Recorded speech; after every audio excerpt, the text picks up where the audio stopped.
What's orgasm as Gaeilge? Oh, fada. Oh, very good. Yeah. That's funny because I was just doing the same thing the other day, trying to make Tony Soprano talk Irish. Cara dom, is it Cara? You know, and tá sé mo col car. Yeah. And then, oh, father. Right. Fáilte Róibh, Táimid Arás Arís. Rasha, John Colleary, Rossa ÓSnodaigh, agus Mrs. Sinéad ní Dolan. A yeah. So in that sense is oh. Oh. You hear all these yeah. Yeah. That's oh. In the sense of oh God. I see. But people are using oh now. People say oh my yeah. Sorry, OMG, but it's actually OMD. Oh, very good. OMD. And we also have deliriously. What's that? Deliriously. Seriously. Oh, I see. Deliriously. OMD is brilliant. OMD, yeah. That's brilliant. Will to rake? Tommy Ray. Tommy Ray. If a fellow was called Ray, would he say Tommy Ray? No, he'd say it's Ray May. It's Ray May.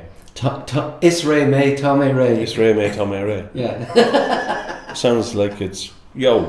Yo, Tommy Ray. Tommy Ray. Oh. It's Ray May. Shano will. Tommy don't go to the shopper. Oh, father. there you go. OMD. OMG. Deliriously. An bhfuil is a go bhfuil do spéiclí ar de ceann. Táisian sin yeah. Tá tú ins an édi as na náisiún na sé náisiún na an rugby. And Ruby, any guesses where I've been this weekend? Duns. Boher Lansdown. Vime. Tá scarfa idir an dá here. Yeah. What's it? Italy in Irish again? On Idal. On Idal. But hang on a minute, shows that. Faker show. Look at this. Shohanite Tomada Oil Me Heart. This is where we're getting it wrong. Ireland. As seen through the eyes of the British as a word. And we have Italia. As in Italian. In its own language. Yeah, but here's the thing though. If we go era. Yeah, that's my big question. Because of what era represents. Era is the entire country. Is it? It's an island but called what it Era. politically kind of represents. Doesn't matter. I know, it's an entire matter. island. What does Ireland represent? Oh, there you go. So Cadas a Hánig Ireland, right? Put an ifada at the start of that and you have Era land. That's all they did. They just took out the ifada. Yeah. But Era in úsáid go leanúnach níos fuidir na ein tíreile seachtas an teen. So Ireland as Era has been used continuously more than any other country than China as a name. We should maintain it. But it's an interesting thing to talk about because of I know that Era is the whole country, and that's the name, and that's the language. But this scenario, as in rugby north and south, which doesn't exist in football, you have a division, you've got a border and a Northern Ireland and a Republic of Ireland. So the whole island is rugbified, which is a combination of background beliefs as well as in socially religious wise. Yes, but look at this, but fair control. It's rugbified, Ireland, and yet. Yeah. She'd bratach na hairan. Yes, but I think the biggest issue that we might have is feeding back to the guys on the street who are selling these. Yeah, the guy. Yeah. But came for Gururchits in Italia. Why did they say Italia and not Era? What is it? And it's not Italy. It's not like not Ireland versus Italy. No. It's Italia. And it's Dr. Ua Anamershin. That's an autonym. Yeah. Autonym is the name the people call themselves. So the autonym of France is France. Wow. España is the autonym for Spain. So an autonym Naheran, Ua Anam Naheran na Era. Okay. Nor been to ag fecund on football, on soccer. Yeah. On telefish, there it's written IRL. Yeah. So public Naheran shin on Rhoda soccer, the Republic of Ireland, Sinead. But Era, neither shin. Era is shin just an Ilan. Look, shin an Ilan. Who's my anyway shin public Naheran. And sin na críocha gafa. Na críocha gafa, they're the caught lands, the stolen lands. Is that what that means? Na críocha gafa, that's yeah. interesting. Gafa is caught. Yeah. Na críocha gafa. Críocha gafa. Críocha gafa. Yeah. A críocha gafa. So, and the náisiúnig hús and seo Darren Sheets, and it's not Northern Ireland. Yeah. It's the north The of north Ireland. of Ireland. So Tushgurt no higher. I know, I've heard that one. Yeah. So Connick muid kneecap. Yeah. On sex scene. Oh yeah. North of Ireland. Northern Ireland. Yo, North you of should. Ireland. Northern Ireland. Yeah. Agus níos tapúla. Yeah, bhí mé ag an Cliffa. Cliffa? Cliffa. Either or. A friend of mine's, I thought it was him or his son used to call it egg ball. A ball, you know. Oh yeah. Egg ball. Egg ball, so like Leafroach, Ivica. Well, cut out Darren Sheet, rugby is a game played by men with odd-shaped balls. Oh yeah. Cluthe é rugby atá immert ag fear le roidí le cur-chrach. What's that? That's odd-shaped. Odd-shaped, cur-chrach, yeah. Cur-chrach. You know, Neil May ábalta ein rud fálam ar remembering. Ní féad le cuimhnú ar ein rud. Ní féidir lum cuimhnú ar ein rud nuair nach fecam mé é scríofa. Agus bhí mé ag swinmh ar seo. Agus an sin I realised nuair bhí mé caint fecam focail an na litrica. Oh right, okay. Nuair bhíonn tú caint lumsa, tá mé fecam mar subtitles i mo ceann. Oh no. Oh yeah. Yeah. Or TG Cahar, kind of. Yeah. He is TG Cahar. Being the forehead le Merle or TG Cahar. No. Tá siad cúpla chlór tá siad in Gaeilge, tá Rossa ÓSnodaigh. Forehead is a subtitle. Forehead. Foot comes from fui, which is under. So also on show nua Netflix, the Lisa McGee new show, How to Get to Heaven from Belfast. Tá Foheadle. See, I'd have to see it written down. Yeah. Subtitle, is it? Taddle, yeah, I can picture it now. Tá siad available as Gaeilge inis. Bhí méid fécin there rare. But conas a round into it, Shin. How do you choose it? Conas a round into it. In Netflix, the subtitle button. So Shin find to in Canapera. Shin focal and lay Canapera. Which is a buttoner. So Canapa is a button. So ceap mé go raibh gach duine nuair bíonn gach duine ag caint as Béarla. Do you say as Béarla in Gaeilge? As Gaeilge? As Gaeilge, as Béarla, in Gaeilge, in Gaeilge. Okay, tá rud geared. Dá ceap mé go raibh gach sin ag gach duine na litrica ins na ceann. No. Fólam intin níos fearr mar a bhí me fólam tancha eile. Tascad cad é silituáin. Nuair atá siad ag rá gurh maithagad an focail ná atú. Dearn siad atú chun gurh maithagad a rá. So nuair atá focail an fuim céine ag focail fanan sé mach legan. Okay. So sin domsa kind of rhymes agus rudí atá mar uim mar a géine. But Tom der fád a fólam ar bhealach éagsúil. We're all learning different ways. But Neil say only nuair bhíonn méid bálum teanga. I do it. Then Le gachrod nuair bhíonn méid caint anis tá na litrica na foheadal isteach I mo ceann an go léir. Sin fá go a chomá ag tuairt an réalaocht de duchlegan amach ar an podcréile. Or tá tú just a denmh an rud atá duchlegan. Just doing what's already in your head. Oh, ag scríomh na. Yeah. That sin é an reason a bhfuil long gaps idir na pud craolta. Ach a seo amach ní beag sé. From now on. Yeah, a seo amach beag sé ní just caught on to what that meant. Yeah, so yeah, bhí mé ag an Six Nations, bhí sé mo céad bhí mé ag cluiche bio. Oh, really? Yeah. Le rugby, my first international live rugby match. And it was absolutely brilliant. Yeah, I went to one just myself as well. Yeah, bhí sé go hanmha agus fuair mé na ticéidí free. Sarah Nashka. Sarah Nashka. No way. Conas. Mar V. Okay. Bhí tú cahabh an léine rá. Yeah, well, Éire abu léine. Tá sé real. Níl sé as an shráid mar scarf. Oh, like official. Yeah. Ifigiúil. Okay. Conas a there too. I've been playing the long game. Bhí an cluiche fada á immert agam? Bhí an cluiche fada á immert agam. So fadó fiche is 5 bliain ago.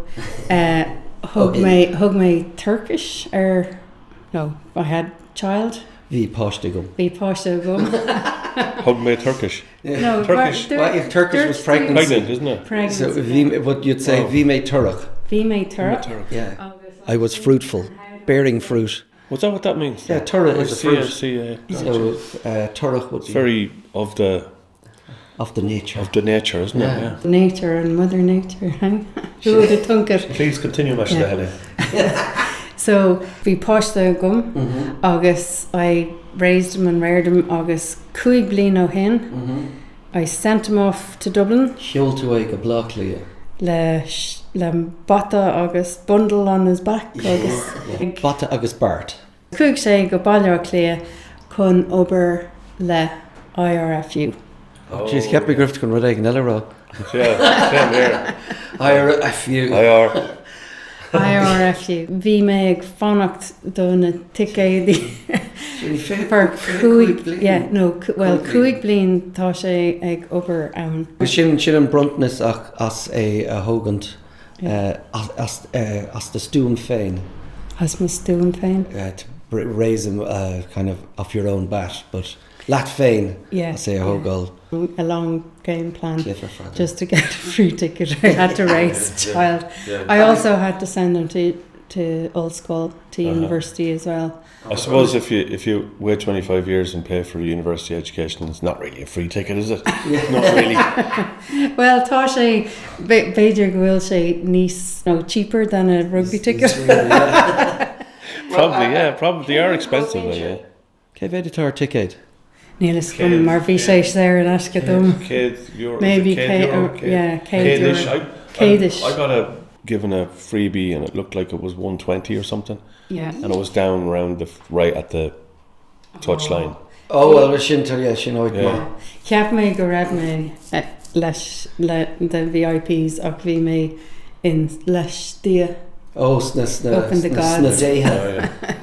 Chunnig mis bhí mé cliffe rugby Euroáin beidir tro a bliain ó hen agus bhí sé do chreite ach ceannas na rudí a hála ná gur thugan duine an liróid ní cuiimlim an an imróir bus sé ag réith leis an liróid agus níor a déanamh go maith agus go tuban chunig bhí an airnach seo ag ré ó taobh hir an lár líne agus bhí sé ré at the sideline before the half line.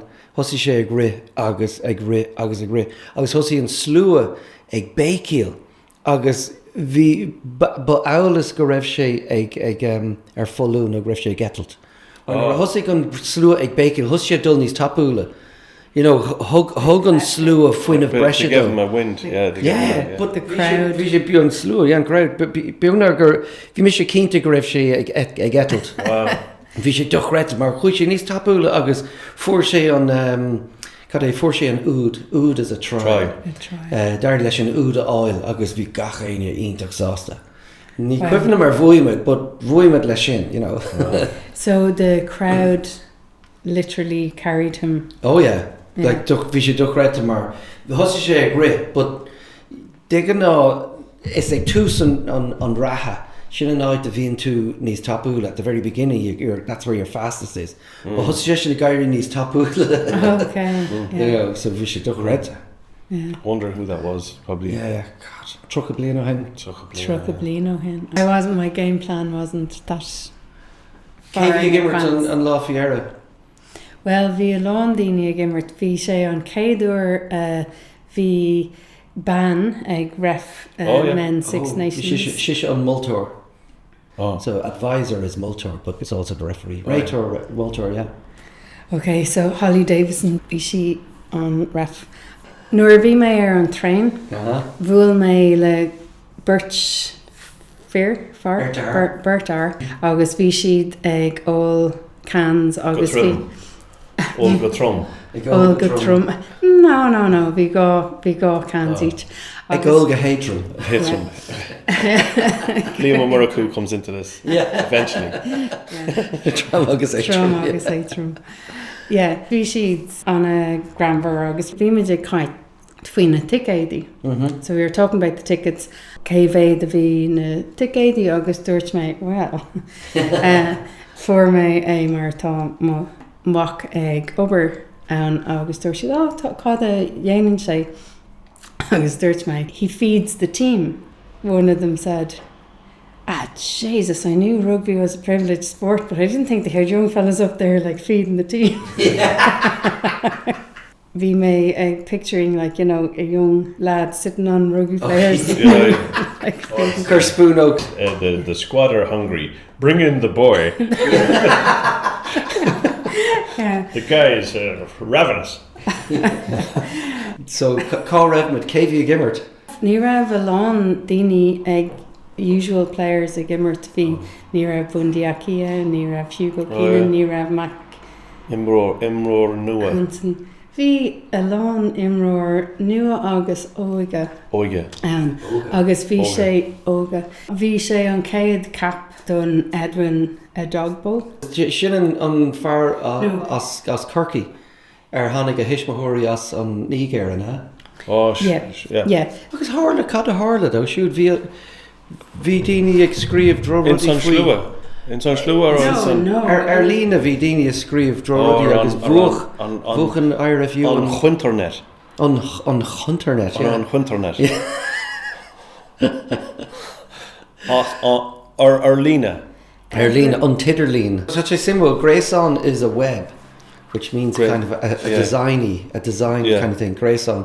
But an Idirleen is the between net. Idirleen. Yeah. All right, so Erlina doesn't exist then. Oh, it does. Erlina is online. Okay. Erin Idirleen is on the internet. Erin Idirleen. Erlina is just like, what does it mean? It's Béarla. Agus bhí na daoine ag scríomh. No. Yeah, but tá sé míltach. Bhí sé go hána. Agus bhí an slua, bhí gach duine ar scetmíní ar a cosa. Ar bhís nuair a tháinig sé ar a cosa agus bhí. Standing up. No, bhí a huge cheer from the crowd. No, bhí sé go híntaach. So bhí an slua an a hásta? Yeah, bhí gach duine an a hásta. No, bhí na racists ar léna u fásach. So racist sin Cineach. Cineach. So Kinna is race, so Cineach is a racist. Really? Cineach. Kinna. How do I write that? C-I-N-E. So Kaitu, Derrentu, Dírig an Dinna, Ní an Chinna. Look at the person, not the race. Yeah. Leave my comment away.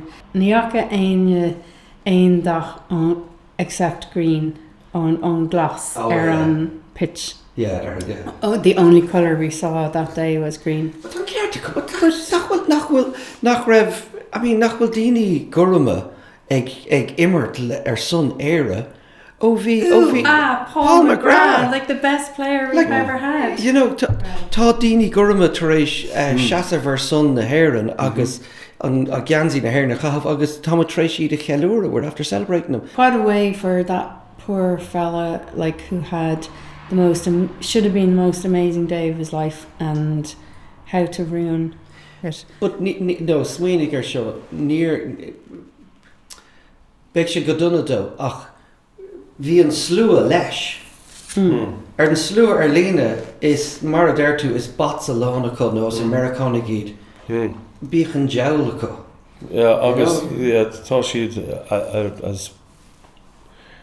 as the Gaeilge heard so 20 so eloquently pointed out, from all over the world. So I can't say this in Irish because I don't know how to say it, but I would wager that go back 30-40 years pre on Idir Lína, pre on Air Lína, we didn't hear about that, but it probably would have existed if there was an Erlina or an Idirlín. Probably. There would have been people who would have been at home who went and hit the. Yeah, he's not fucking Irish. Do you know what I mean? Okay, That would have happened. But what about Tony Cascarino? Yeah. What about Mac Hansen? What about James Lowe? Like Níl Aon Fibe? No. Níl Aon Ibrig Aine mar tá siad daoine. Well, Tony Cascarino on Níor sé Có Dúracha le duine ón a ríis ní hiigim an mion is duine atá an cuma fin cinenne agus mar der daoine nílach aon chinne déine a bháin. There's only one human race. You know, should tá their planet beag, you know. But it's seo daoine beidir nach bhfuil ro hostel in a hail. Yeah, it's envy. Well, Bader, sin chuide. It's envy, but it's also a fear-based thing as well. I didn't hear anything, but I listened to that. Éist me ar an Cléthe ar an radio, yeah. I didn't hear anything about that. Dar no I ní clusha, mar sin a rud, sin din ag domech tusa dowel if you were blind. Sure. So nuair tá tú géisteach leis an radio, tá tú géisteach faoi imróí. Imróí, yeah. Ní dearan an trochtara. Equals. Yeah, so if you're blind and listening on the radio, you don't know what colour their skin is. Yeah, mar ní dearan an trochtara. Agus seo an fear gorum leis an liráid. He doesn't say, and here's the black fellow with the ball. There's say, an duine mór leis an like, but shut den eigen tá immert rugby ar son na hair. Agus tá sé níltach. I mean, tá duine aigen ítach an son, agus má tá sé gimmert ar son Éireann, if he's playing for Ireland. Caig bhfuil sé ítach wá. Bhí Colleen in America, Colleen Gorham America, bhí si ag dausa, agus chuir si fí seán de féin suas ar lína. She put a video of herself up online ag den a rink a Gaeilge. She go hítach. Agus mi sé rá deadly. Agus hánig an drochíide. But sin é, so is ní féidir ghlacha leis go dá riire, mar ní leanach factus. Factus is a campaign. Factus. We learned that. Factus, Denwood would I say that in English. Speak English. Yeah. So tá factus an. Yeah. So it's féidir that ní gá ghlacha leis go dá riire, mar ní leanach ach factus fua. A hate campaign. So you don't have to take it seriously. It need there really go. Chulatú, did you hear Cada Horla leis an Colleen sin on Douse or Rincor? Cada Horla, yeah, Rincor Douse.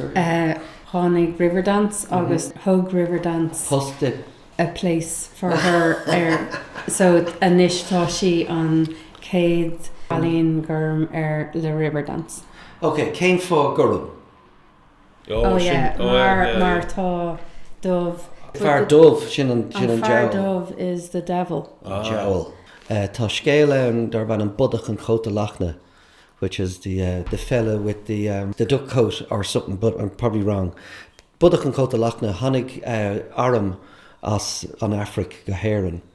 An army from Africa came to Ireland, and Hrid na Hairnig in a Chuine, the Irish fought against them, and Corú a Chuine a rash and a clegg in Costin Balchella. One of them, the head guy, was sent back in his boat with his head turned the opposite way. He wasn't the head guy anymore. He was the turned head guy. Bhí sé branded mar a hole nuair a bhrannig sé síos. He never looked back after that. What? Yeah. Look after yourself. What? I'm sorry. Look after yourself. So, bhí siad a teachtain seo tá focail going na céad airnig dar boulding in nish. For she didn't even hear sa chlár Corpon of the forsheed Corpon. They found the body. A Cunday and Chlár and Clare. Inson Porta. In the bog. Agus vi she Dorocha le Sui le Gorma. Oh, right. So agus Nadini the ta Dorocha le Sui le Gorma shin Nadini atas in Atlas Mountains in Morocco. Yeah. So vi an dram shin and show or vi mwidne go Morocco, who knows? Ach is on vert. They're the same. Oh. So Vína Hairnig Durcha ag Amawan, we were dark at one stage. There is a kind of a historical way back link between North Africa and here. On a somewhat related topic, an rud atá carling faoi láthair, the Olympics. Oh, The winter Rossa ÓSnodaigh, is yeah. it? Olympic and Givry. Yeah. Olympic and Givry. Yeah. We could have them here in Ireland, couldn't we, in June, July, sometime in the future. No, kind with no Olympic Bosch, Fluck of Olympic Bosta. Yeah. Got all year round.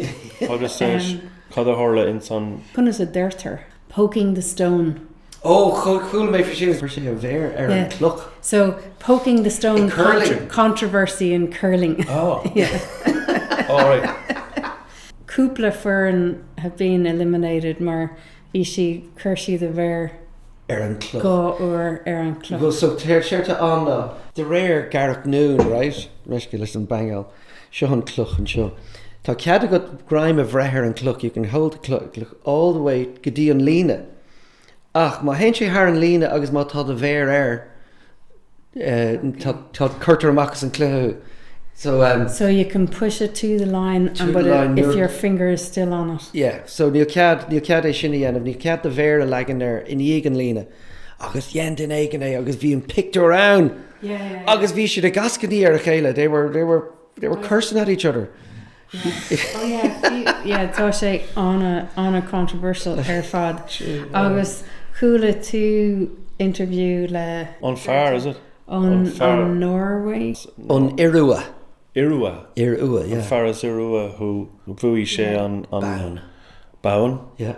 Agus Jerter or bhí sé caint leis an telefís agus dúirt sé bhí brón because he admitted on the Chudal sé le ban ella. Yen sé an Bart Salach, he did the dirty deed. It's a slippery slope, isn't it? Agus ní é a bhuaí, fuair sé ban Craua, massive bronze medal. Dinne a bhuaig, bhí tá gach aine fós a leir fí an rud a dúirtan far. Tá sé tríl an chalí na áile ras. Dúirt sé go raibh sé int, go brón an downer. Yeah. He had the sorrow of the world on him. Yeah. Gur chail sé an ban ma ar wahala culla toppy. He lost a good woman for the sake of a quick sleep. A quick sleep. I wonder what the quick sleep thinks. Yeah, exactly. Níor glé sé, níor scríomh sé. Agus a níos tá sé ar caint faoi mise ar fud an dar. Tá sé caint leis a ban ar an telefís. What about me? His cara nua. Tá sé ag caint leis an Sean Chéile, yeah. So Chéile just means partner. Yeah, together, is it? Yeah, le Chéile is together. So Chéile, but Derendini mo van Chéile, my female together. Agus má far céile. My R Chéile, yeah. So, but Chéile should be partner, but it's used now as short for husband and wife. So people have come up with this new thing. So if you wanted to say my partner, as Gaeilge, you'd say, well, ma Chéile. That's correct. But people think you're saying, people think it's a shortened version of ban Chéile, or far Chéile. Tá ort dul. Os godam dul. And we don't have time. We've got to go. Dá mé a gan cigre imethe an meléin Gaeilge a gcuin. OMD. Newton Kigger on. Yeah, you see, we can't speak. No, what is it? The word association thing you were talking about. Oh, yeah, three no degree. Right. Three no. Okay. We're having a fuckle off. Fuckle off. It's a word association basically with one starting one. What are they on fuckle? Boher. Nadrab. What's that mean? I don't. Boher na Drav. It's not the Drab. Trav is tribe. So it's the road of the tribes. Oh, it's in Galway. Yeah, Boher na Drav. Oh yeah, because I hear the traffic report. Yeah. I know. Boher na Drav. So okay. Arish Boher na Drav. Strad Shula. Streetwalker. Oh, Shuli Schroeder. Oh, Streepach. Stripper. Neil. Similar, yeah, it's a prostitute. Oh. Gardy. Okay. Na Gardy. Nardy. Slán. Che. Sláinte? No.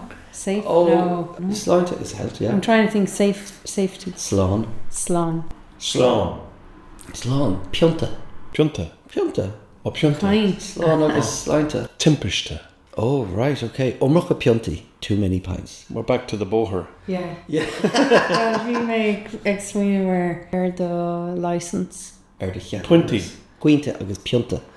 Quinta. P-O-I-N and P-I-O-N. Druk pointa mar vitu ag all 3 pinta. Oh, yeah. Roggerny. What's that mean? Gives a clue. On the lash. Roggerny. I had never got that. Iha Roggerny. Margin vomity. Vomity. That's the word. That's the new Irish word. And the We vomity. went out to the vomity and the vomity has decided. Yeah, the vomity. That's right. That's right. That's that. A whole bunch of people sitting around getting sick into a bucket, but making decisions. I'd like to second The that. vomity. But Who said? Yeah, that's it. The but the vomity. vomity, the vomiter and the vomit. Yeah. Can I And have? vomity, Sinéad and dinner Cush- that the vomiter vomited on. Cush the shit. I'm the vomitee. Oh. Right, kind of dull a chord of goil. Come on, good. Well- Gidíon chéad lá eile. Gur míle amach go buchas le Sligo Northside Clon. Slán lad. Leis.